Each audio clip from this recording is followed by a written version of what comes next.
Viewers எல்லோருக்கும் வணக்கம். Silk sari ப்ளவுஸுக்கு பார்த்திங்கன்னா நார்மல் மிஷின் எம்ப்ராய்டரி வந்து நம்ம பண்ணுறோம்.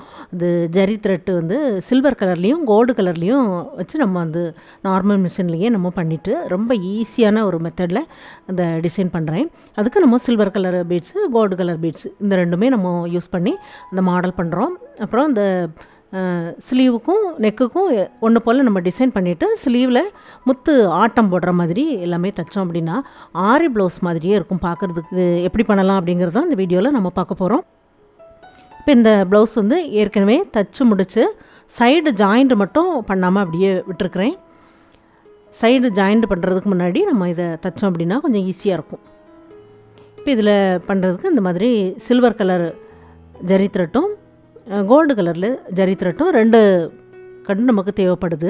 அப்புறம் silver colour beads, gold colour beads ஒரு 1/4 இன்ச் அளவுக்கு அந்த ஸ்லீவில் நம்ம அடையாளப்படுத்திடலாம். உள் பக்கமாக லைனிங் கிளாத் பக்கமாக அடையாளப்படுத்துங்க. 2 மடித்து நம்ம சென்டரில் அடையாளப்படுத்திடலாம். அந்த டிசைன் வந்து கரெக்டாக சென்டரில் இருந்தது அப்படின்னா நல்லாயிருக்கும். நம்ம 1/4 இன்ச்சுக்கு போட்டிருக்கோம் பாருங்கள், அந்த லைன்லேருந்து மேலே நேராக 1.5 இன்ச்சுக்கு ஒரு லைன் போட்டுட்டு 1/4 இன்ச்சு இடைவெளி விட்டு அடுத்ததாக 1.25 இன்ச்சு, அடுத்தது 1 இன்ச், அந்த மாதிரி. அதுக்கப்புறம் 3/4 இன்ச், அடுத்தது கொஞ்சம் கொஞ்சமாக நம்ம அதிகப்படுத்தணும். இந்த சைடில் கொஞ்சம் கம்மி பண்ணலாம். இது 1.25 இன்ச்சு, அப்புறம் 1 இன்ச்சு, அப்புறம் 3/4 இன்ச். நம்ம கீழே 1/4 இன்ச்சு நம்ம விட்டு ஒரு லைன் போட்டிருக்கோம் பாருங்கள், அந்த லைனுக்கு அப்புறமா இந்த அளவை நம்ம பண்ணலாம். அதுக்கப்புறம் 1 இன்ச்சு, 1.25 இன்ச்சு, 1.5 இன்ச்சு, அந்த மாதிரி கொஞ்சம் அதிகப்படுத்திகிட்டே வரணும்.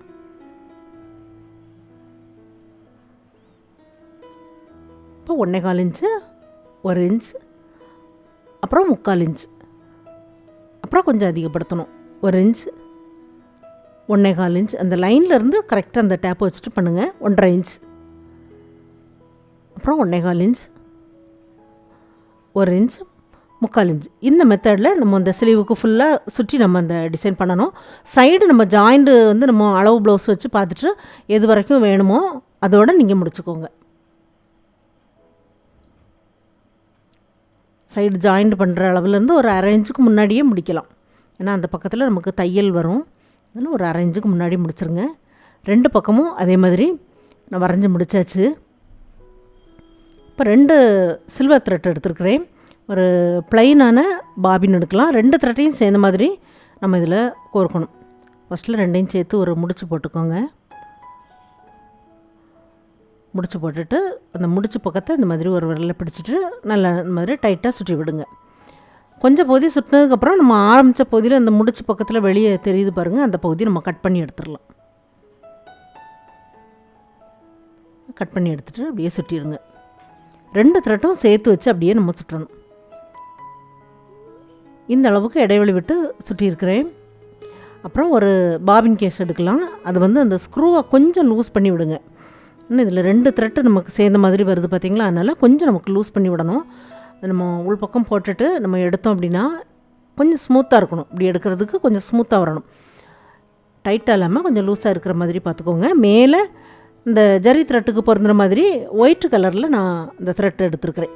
இந்த டென்ஷனை கொஞ்சம் நம்ம டைட் பண்ணிடலாம். டைட் பண்ணிவிட்டு அதுக்கப்புறமா போடுங்க. கீழே இருந்து அந்த 2 த்ரெட்டும் எடுத்தாச்சு. நான் எப்போதும் யூஸ் பண்ணுற பாபின் கேஸ் வந்து மாற்றிட்டு இதுக்குன்னே ஒரு பாபின் கேஸ் வச்சுருக்கிறேன். ரஃப்பாக நம்ம ஒரு கிளாத்தில் நம்ம தைச்சி பார்க்கலாம். 2ஆக மடித்து அதுக்கப்புறமா தைச்சி பார்க்கலாம். ஏன்னா கொஞ்சம் திக்னஸ்க்காக 2ஆக மடிச்சுட்டு தைச்சி பார்க்கும்போது எப்படி இருக்குது அப்படின்ட்டு பார்க்கலாம். கொஞ்சம் சொரசொரப்பாக இருக்கிற மாதிரி இருக்குது. அப்புறம் இந்த டென்ஷனை கொஞ்சம் நம்ம இன்னும் கொஞ்சம் டைட் பண்ணணும் அப்படின்னா சரியாக வரும். இந்த மாதிரி விரல் வச்சு நம்ம தடவி பார்க்கும்போது தெரியும். கொஞ்சம் சொரசொரப்பாக இருந்தது அப்படின்னா இன்னும் கொஞ்சம் நம்ம டைட் பண்ணலாம். இந்த மாதிரி டைட் பண்ணிவிட்டு 2வது ஒரு தையல் தைச்சி பார்க்கலாம். இப்போது நம்ம ஃபஸ்ட்டில் தைச்சதுக்கும் 2வது தைச்சதுக்கும் உள்ள வித்தியாசத்தை பாருங்கள். 2வது உள்ள தையல் வந்து நல்லா ஸ்மூத்தாக இருக்கும். இப்படி பார்க்கும்போது எந்த ஒரு பிசுறும் நமக்கு இல்லாமல் நீட்டாக இருக்கும்.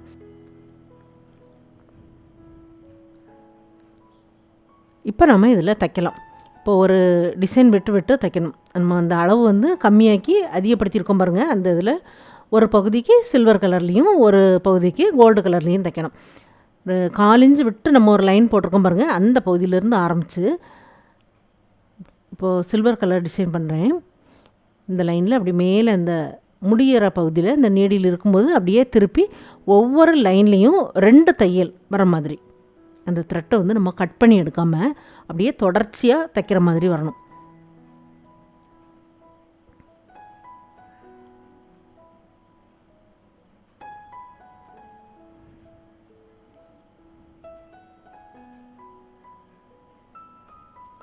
அடுத்தது இது வரைக்கும் அந்த கம்மியாக இருக்கிற அளவு வரைக்கும் தைச்சிட்டு கொஞ்சம் பகுதி ஒரு அளவுக்கு நம்ம அந்த மாதிரி விட்டுட்டு அடுத்ததாக அந்த கம்மியாக இருக்கிற அளவுலேருந்து ஆரம்பித்து அந்த பகுதிக்கு நம்ம சில்வர் கலரில் தைக்கணும்.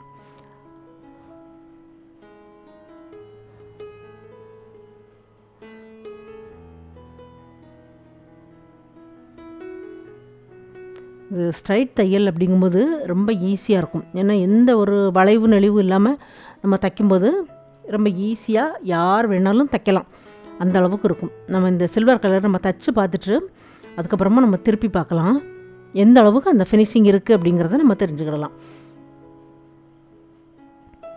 ஒரு டிசைனுக்கு முடிஞ்சதுக்கப்புறம் அதை அப்படியே நம்ம ஒரு டிசைனை நம்ம அந்த தைக்காமல் அப்படியே அடுத்த பகுதிக்கு அப்படியே வந்துடலாம், அந்த லைனில் வந்துட்டு இதுக்கு தைக்க ஆரம்பிக்கலாம்.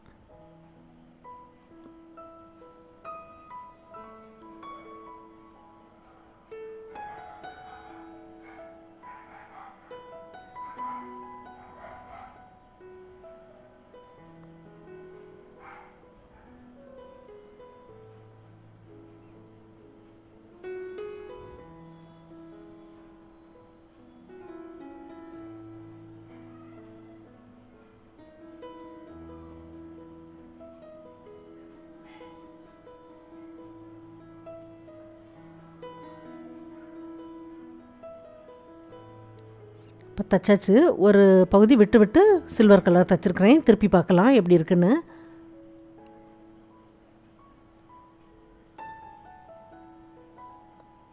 இப்போ பாருங்கள், இப்போ மேல் பக்கமாக தெரியுது அந்த டிசைன் வந்து எவ்வளோ நல்லா வந்திருக்குன்னு பாருங்கள். நீட்டாக இருக்கும் இந்த மாதிரி நம்ம பார்க்கும்போது. கொஞ்சம் பகுதி அப்படி விட்டு சில்வர் கலரில் பண்ணியிருக்கிறேன். அந்த இடைவெளியில் நம்ம இனி கோல்டு கலர் த்ரெட்டு அதே மாதிரி 2 த்ரெட்டு சேர்ந்த மாதிரி அப்படியே ஃபஸ்ட்டில் நம்ம சுட்டின மாதிரியே நான் அதை சுற்றி எடுத்துருக்கிறேன். மேலே கோல்டு கலர்லேயே காட்டன் த்ரெட்டு அந்த மாதிரி போட்டுட்டு நம்ம கொஞ்சம் பகுதி விட்டுருக்கோம் பாருங்கள், அந்த பகுதிக்கு கோல்டு கலர் தைக்கலாம்.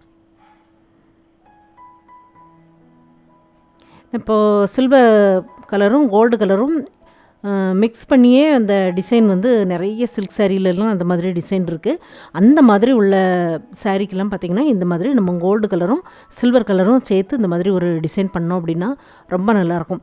இது வந்து பிகினர்ஸு கூட அந்த மாதிரி டிசைன் வந்து ஈஸியாக பண்ணிடலாம். அதனால தான் இந்த மாதிரி ஸ்ட்ரைட் தையலாக வர்ற மாதிரி உள்ள டிசைன் நான் பண்ணுறேன். இதுக்காக நம்ம நீடில் மாற்றணும் அப்படிங்கிற எதுவுமே இல்லை. அந்த டென்ஷனை மட்டும்தான் நம்ம கொஞ்சம் டைட் பண்ணணும். இந்த பாபின் கேஸையும் கொஞ்சம் அந்த ஸ்க்ரூவை நம்ம லூஸ் பண்ணிவிட்டு பண்ண வேண்டியது தான். அப்புறம் எல்லாமே நம்ம எப்போதும் பண்ணுற மாதிரி தான். பாருங்கள், ஃபுல்லாக தைச்சி முடிச்சாச்சு. கோல்டு கலரும் சில்வர் கலரும் மாற்றி அந்த டிசைன் பண்ணியிருக்கிறது எவ்வளோ நல்லாயிருக்குன்னு பாருங்கள். ஏன்னா அது ரெண்டும் சேர்ந்துருக்கும் போது உங்களுக்கு வீடியோவில் தெரியுதான்னு தெரியல, லைட்டாக தெரியுது. அது நம்ம அந்த பீட்ஸ் எல்லாம் கோத்ததுக்கப்புறம் நல்லா தெரியும். ஃபஸ்ட்டில் அந்த சில்வர் கலர் பீட்ஸ் எடுத்துருக்கிறேன். அதில் கொஞ்சம் பெரிய சைஸு அப்புறம் சின்ன சைஸ் அந்த மாதிரி எடுத்துருக்கிறேன். அந்த எண்டில் கொஞ்சம் பெரிய சைஸாக அந்த பீட்ஸை வந்து நம்ம கோர்க்கலாம். கோத்துட்டு கொஞ்சம் இடைவெளி விட்டு சின்ன பீடு. சில்வர் கலர் லைனுக்கு ஒயிட்டில் நான் காட்டன் த்ரெட்டை நான் யூஸ் பண்ணுறேன்.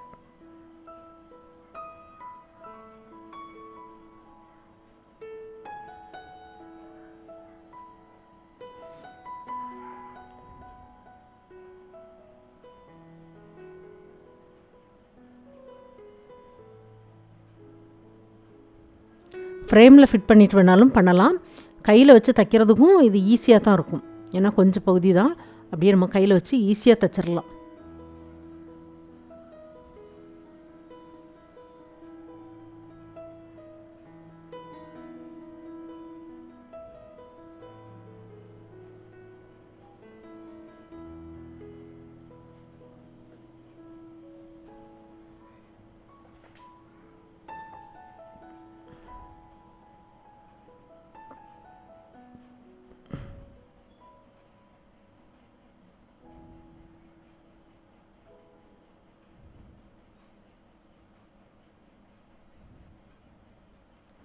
இந்த சில்வர் பகுதிக்கு நம்ம தச்சு முடிச்சுட்டு அந்த த்ரெட்டை நம்ம கட் பண்ணி சைடில் நம்ம எடுத்துடலாம். எடுத்துகிட்டு அதுக்கப்புறம் கோல்டு கலர்லேயே பீட்ஸ் வச்சு நம்ம தைக்கணும். அதுக்கு அந்த த்ரெட்டை வந்து நம்ம கோல்டு கலருக்கு ஏற்ற மாதிரி காட்டன் த்ரெட்டில் நம்ம தைக்கணும்.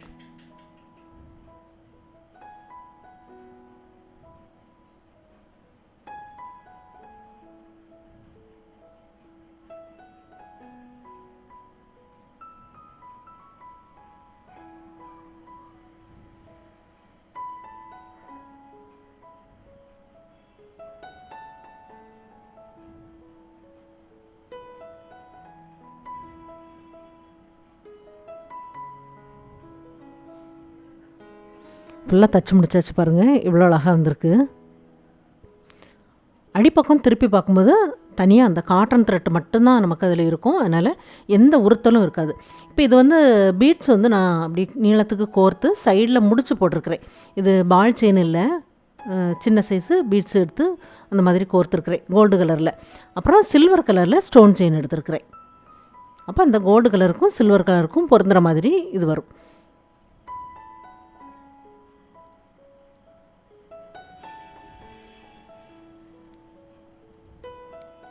இந்த 3 லைனும் சேர்ந்த மாதிரி இதில் ஒட்டி விட்டுறலாம். ஒட்டி விட்டதுக்கப்புறம் கொஞ்சம் ட்ரை ஆனதுக்கப்புறம் நம்ம இதை கைனால் தச்சு விடணும். இதே மெத்தட்லேயே இன்னொரு ஸ்லீவுக்கு அப்புறம் நெக்கு பகுதிக்கு எல்லாமே நம்ம தச்சுட்டு அதுக்கப்புறமா அந்த முத்து ஆட்டம் ஒயிட் கலரில் எடுத்துருக்கிறேன். அதை வந்து நம்ம அந்த ஸ்லீவில் எண்டில் நம்ம ஆடுற மாதிரி தச்சு விட்டுட்டோம் அப்படின்னா ஸ்லீவ் ரொம்ப அழகாக இருக்கும்.